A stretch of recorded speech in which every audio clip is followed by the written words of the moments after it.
അതിപ്പോൾ മുഖ്യമന്ത്രി ആക്കണമെന്ന് പറഞ്ഞാൽ അവർ ചിലപ്പോൾ സമ്മതിച്ചു വരാം. അതിലൊന്നും എനിക്ക് തർക്കമില്ല. കാരണം അവരുടെ പ്രശ്നം അത്. അൻവർ ഞങ്ങൾ മുമ്പേ ഞാൻ ഡൽഹി പത്രസമ്മേളനത്തോടുകൂടി ഒഴിവാക്കിയതാണ് അൻവറിനെ. കമ്മ്യൂണിസ്റ്റ് പാർട്ടിയായിട്ട് യാതൊരു ബന്ധമില്ല. അദ്ദേഹം പോയിരിക്കുന്നു.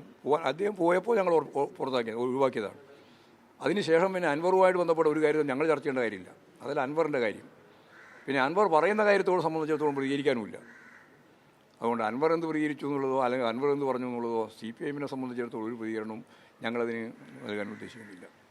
അത് അവർക്ക് വേണ്ടിയിട്ടാണ് ഒറ്റുകൊടുത്തത്. UDFന് വേണ്ടി ഒറ്റുകൊടുത്തതാണ്. അത് ഞാൻ പറഞ്ഞല്ലോ, യുവദാസിൻ്റെ റോളാണ് നിശ്ചയിച്ചിട്ടുള്ളതെന്നും. അത് UDFന് വേണ്ടിയിട്ടാണ്. UDFും അവരും തമ്മിലുള്ള തർക്കത്തിൻ്റെ അകത്ത് എന്ത് നിലപാട് സ്വീകരിക്കുന്നു എന്നുള്ളത് ഞങ്ങളെ ബാധിക്കുന്ന കാര്യമല്ല. പക്ഷേ അതൊന്നും ഞങ്ങൾ ഗൗരവത്തിലെടുക്കുന്നില്ല.